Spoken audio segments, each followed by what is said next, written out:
Mga ate at mga kuya, welcome back to Kuya Puto's channel. So lately po, marami po akong mga viewers, mga commenters, even bashers. Sabi nila, kawawa naman si Kuya Puto. Base model na CRV lang ang ma-afford. Kawawa naman siya. Ba't ganun? Base model ang kinuha. You know, dami-daming trim. May leather, merong mas malaking wheels, merong mas malaking makina. Hanggang dun lang ba si Kuya Puto?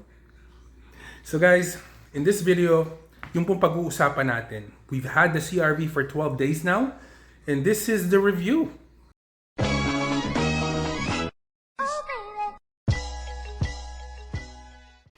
So sa mga kabayan natin na nagagandahan, nakukurusan na daan ng Honda CRV, pero hindi sila familiar dun sa mga trim levels, there is an LX all-wheel drive, which is yung base model na kinuha po namin.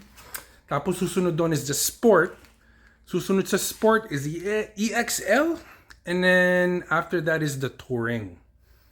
So bakit pa base model ang kinuha ni Kuya Puto? Kawawa naman. You know, nakakawa si Kuya Puto, di ba? Meron pong rason yan. And I've said this over and over and over dito sa car buying video series na ginagawa natin. Na ito pong CRV to, it's not a personal vehicle. And once I explain to you and show you yung mga options, maiintindihan nyo. And maybe it'll give yung mga kabayans natin out there, yung mga viewers natin na mahilig sa CRV, an idea or a better understanding. Diba? And by the way guys, just so you know, from the LX, which is the base model, which is what we have, to the Sport, it's about a $6,000 difference. Tapos from the Sport to the EXL, add another $5,000. And from the EXL to the Touring, which is the top of the line, add another $5,000. So isipin nyo, from the base all the way to the very, very top model, magkano yun? 6 plus 5 plus 5. That's like $16,000, guys. Ang laking pera nun. Kung tutusin, makakabili ka na ng bagong used car nun. Bagong used car. But anyways, eto na yung hinihintay ninyo. This is Kuya Puto's review.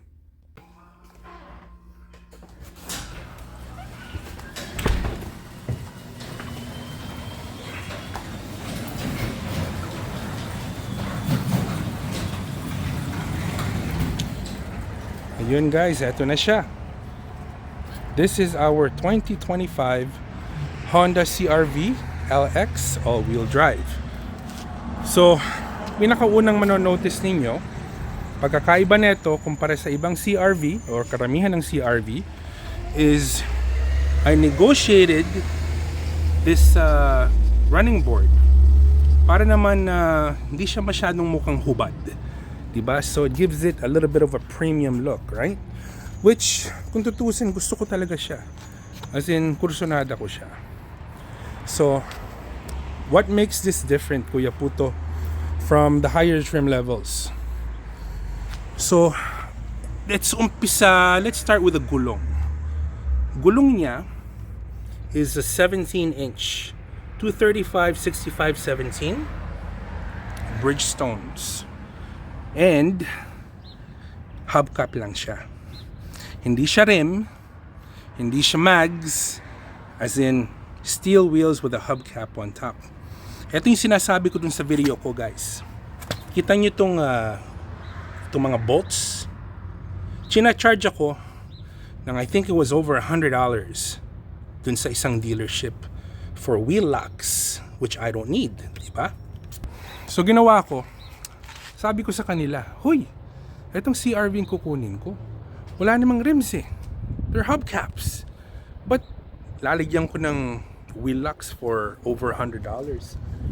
You know what? If I had rims or a set of really, really expensive tires like this, these are 35-inch tires with 17-inch rims. This is the setup on my Jeep. Right? They're monster tires. Kung ganon ang rims na itong CRV, then yeah, I would pay, more than happy to pay the over $100 that they're charging for the wheel locks, right? Pero hubcaps, come on, man. So that's one way I save money. Etong likuran niya, kita niyo yung bumper sa ilalim. It's a dual exhaust, right? Pero etong base model, it's a solid bumper. Wala siyang cut out for the mufflers on either side. Yung mga higher model na CRV, meron siyang chrome outlets for the exhaust, which makes it look nicer. Pero personal preference naman yun eh. Tandaan nyo guys, it's $6,500 difference between this base model that we got compared to the next trim level, which is the Sport, which has yung butas ng chrome. So, is $6,500 justified? I don't think so. So, sa makina naman guys, okay? This is probably a deal maker for a lot of people, but not for me. Yung makina, yung base model na CRV na meron kami, okay? It's a 1.5 liter 4-cylinder turbo, which makes 190 horsepower. The next model up, which is the Sport, tapos merong EXL, tapos merong Touring, I think they have a hybrid type of engine, drivetrain, and they push 205 horsepower. Again, am I gonna go racing? Do I need power? If I need power, I'll drive this, or I'll drive that. or I'll drive this bike. I don't need speed. Dahil etong coaching to, like I said, para sa trabaho to eh. Hindi naman personal vehicle, right? Plus, trust me guys, 190 horsepower, more than enough. Okay? Ano ba, magkakarera ka ba? Kung magkakarera ako, this is not the car that I would take. I would take this. Diba? Let's go inside. Para siyang yung Toyota, you press the handle, bubukas siya. Ganito itsura ng loob niya, guys. So for the most part, the interior, with the exception of leather and a couple other options, halos pareho lang yata eh. Dika, punta tayo sa driver's side. I'll explain it to you a lot further. Okay guys, nasa loob tayo ngayon ng CRV. Lahat sila push start. It doesn't matter kung anong trim level siya. So, one of the biggest difference, diba? Sasabihin nila, yung screen ng base model, it's only 7-inch. Totoo yun. It's only 7-inch. But, do you really need a bigger screen? Okay, is it more form or forma? Diba? Is it more function or forma? Sa akin, ayos na to. This works. I don't need a 9-inch screen. Like I said, kung gusto niyo ng 9-inch screen, you can. Pero, may presyo po yan. And napakalaki ng presyong kailangan bayaran. Diba? By the way guys, right now, we have 507 kilometers. We've had this car 12 araw na. 2 days short of 2 weeks. And nagpa-fill up na ako kanina, it was $52. So, I drove it to almost empty dahil gusto ko pong malaman kung magkano yung full tank. Full tank is $52 and I can squeeze mga a little bit over 600 kilometers, right? So, it's great. Etong steering wheel, dito tayo mag-umpisa. Sa mga matataas na modelo, this is leather wrapped. Okay? Eto, regular lang siya. But it feels okay. Kailangan ko ba ng leather wrapped steering wheel? I don't really need it. If it's there, it's there. Pero hindi ko naman siya hinahanap. Tapos, on top of having a leather wrapped steering wheel dun sa mga matataas na model, heated or cooled din siya. Which is a great option to have, but kailangan mo ba talaga yon? The point I'm trying to make, guys, is this. Karamihan ng mga brand new na kotse ngayon, they're very, very well equipped. Okay?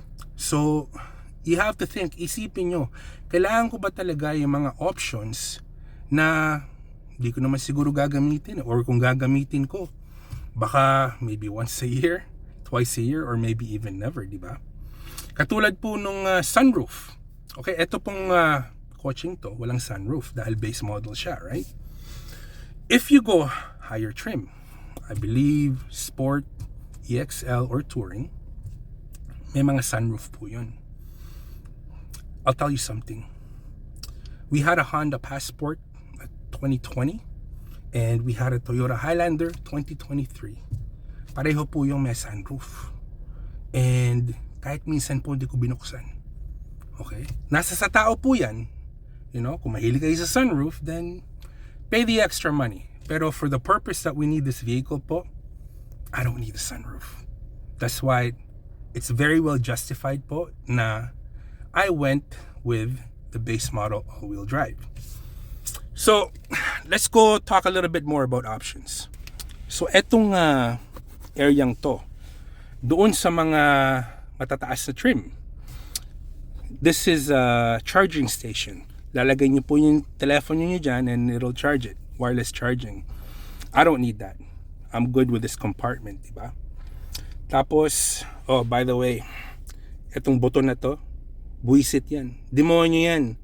Pag nakalimutan yung i-press tong button na to, bago kayo mag-drive, sa tuwing hihinto po kayo sa red light, namamatay yung makina.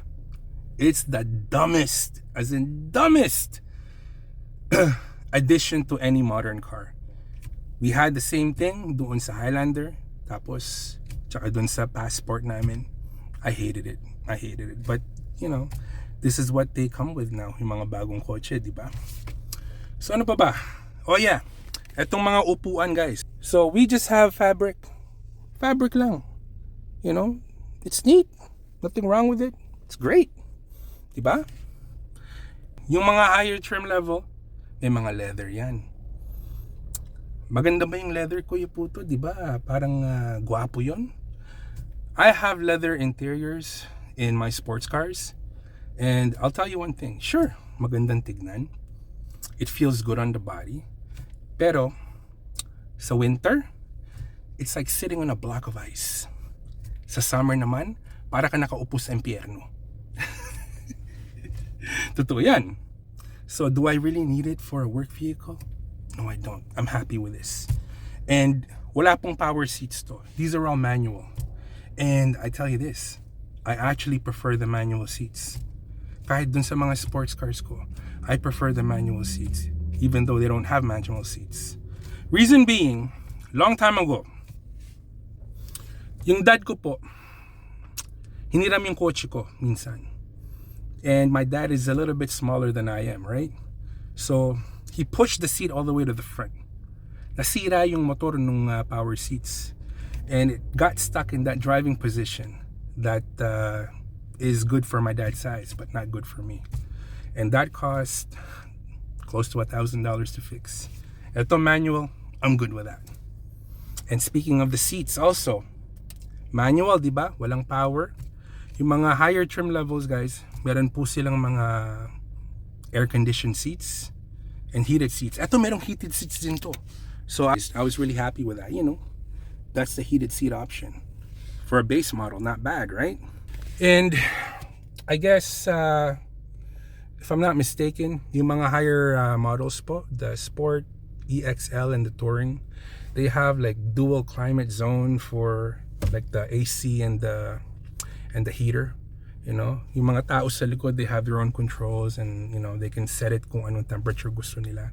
It's nice to have, but is it necessary? Not really.